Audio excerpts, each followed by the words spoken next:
Okay, ఇప్పుడు ఈ some చూడండి. ఈ సమ్లో మనకి ఏమి ఇచ్చాడంటే ఒక సిగ్నల్ బోర్డు ఉంది, అది ఈక్విలేటరల్ ట్రయాంగిల్ షేప్లో ఉంది. దాని యొక్క ఏరియాని ఫైండ్ చేయాలి. ఒకవేళ సైడ్ అనేది ఏ అయితే దాని ఏరియా ఏమవుతుంది.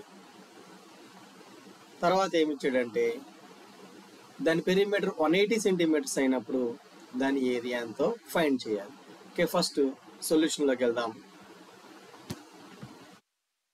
సొల్యూషన్లోకి వెళ్తే లెట్ సైడ్స్ ఏ ఏ ఏ. ఇప్పుడు ఒక ట్రయాంగిల్ తీసుకుందాం. అవి సైడ్స్ ఏమవుతాయి? A a A.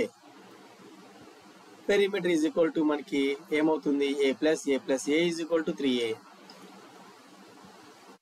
ఎస్, ఇప్పుడు ఎరన్స్ ఫార్ములా యూజ్ చేస్తాం కాబట్టి అందులో ఎస్ ఉంటుంది కాబట్టి S is equal to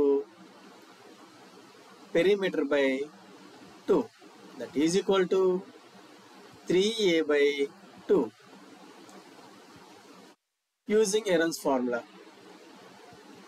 area of triangle is equal to root of s into s minus a into s minus b into s minus c, that is equal to root of, ఇప్పుడు s ప్లేస్లో 3a by 2ని substitute చేయండి.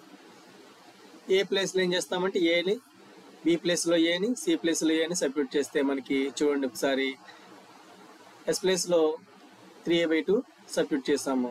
ఇక్కడ చూడండి yes minus ఏ ప్లేస్లో 3a by 2 minus ఏని substitute చేసాం. అలా అదేవిధంగా S minus B S minus C కూడా సబ్స్టిట్యూట్ చేస్తే మనకి సేమ్ వాల్యూస్ వస్తాయి. That is equal to root of 3a by 2 into మనకి ఇక్కడ చూడండి ఎల్సిఎం కడితే మనకి 3a మైనస్ 2a by 2 వస్తుంది. 3a మైనస్ 2a by 2 వస్తుంది. సేమ్ మిగిలినవి కూడా అదే అవుతుంది. That is equal to root of 3a by 2 into simplify చేస్తే a by 2 into a by 2 into a by 2, that is equal to, దీన్ని simplify చేస్తే కనుక రూట్ 3 అలాగే ఉంటుంది. ఇది 16 కాబట్టి రూట్ ఏమవుతుంది? డినామినేటర్లో ఉన్నది బై 4 అవుతుంది. ఇంటూ ఇక్కడ ఎన్ని ఏలు ఉన్నాయి? 4 years ఉన్నాయి. అది రూట్లోంచి బయటకు వస్తే a స్క్వేర్ అవుతుంది. Okay, so the area of an equilateral triangle with side a is root 3 by 4 a square. If the perimeter is 180 centimetres, ఒకవేళ పెరిమీటర్ అనేది 180 సెంటీమీటర్స్ అయితే perimeter is equal to 3a is equal to 180. So a is equal to ఏమవుతుంది? 180 by 3 అవుతుంది. అంటే ఇది simplify చేస్తే 180లో 60 times cancel అవుతుంది. That is equal to 60 centimetres.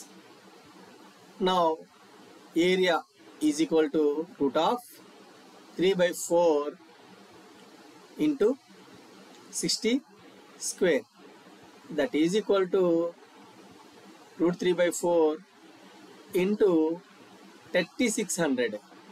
అంటే 60 స్క్వేర్ ఏమవుతుంది? 3600 అవుతుంది.